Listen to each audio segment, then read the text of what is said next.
Welcome back to Breakfast Television. Sleep Week continues here on BT in advance of the clocks springing forward this weekend. So this morning, we're joined by child psychiatrist Dr. Monique Jericho to better understand the difference between nightmares and night terrors and what you can do to help your child get a good night's sleep. Good morning to you, Monique. Thank you so much for being here.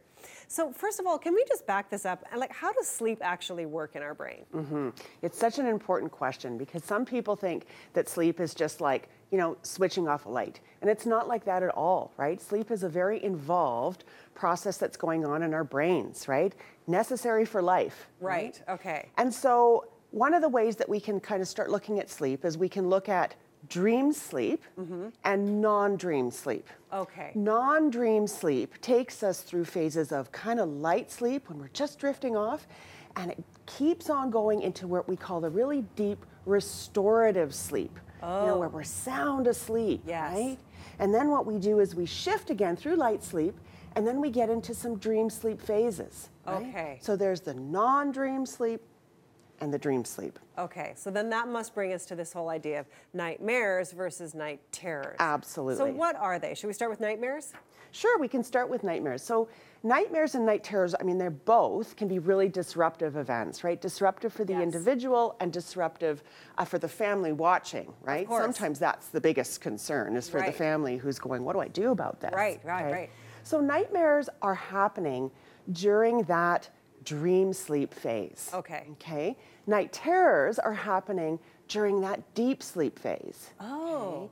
And the cool thing about this is that we have more deep sleep during the first third of the night. Oh. And more dream sleep during the last third of the night. Oh. So if you have a child who's waking up within the first couple of hours of going to bed and having an event, chances are that's a night terror. Oh, okay. If your child is getting up more towards morning, towards the latter half of their sleep, more likely that that's actually a nightmare.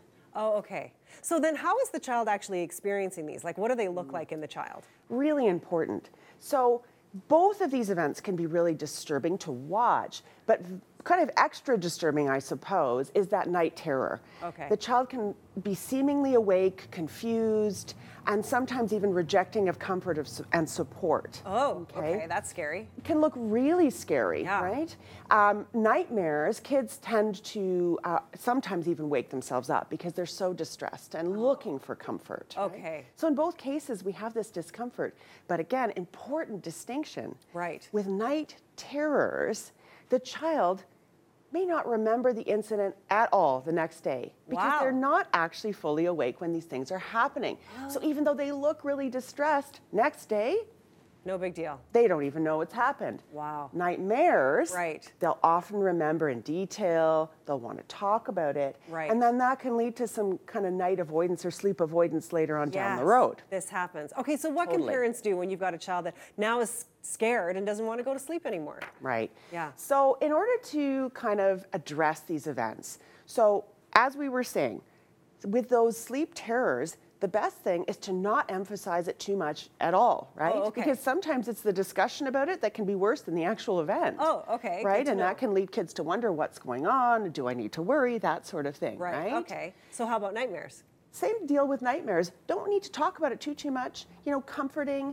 but minimizing the discussion. We don't want to perseverate on this. These are normal events that can happen to all healthy children. Okay. Right? Right. So let's minimize too much chatter about it. Okay. And just get those kids on a solid sleep routine, because in both cases, the best thing to minimize sleep terrors and nightmares is to have good, healthy, solid sleep. Oh, okay.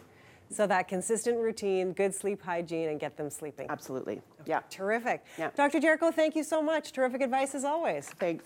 We're going to go for a break here on Breakfast Television. When we come back, more news, weather, and traffic. Stay with us. We'll be right back.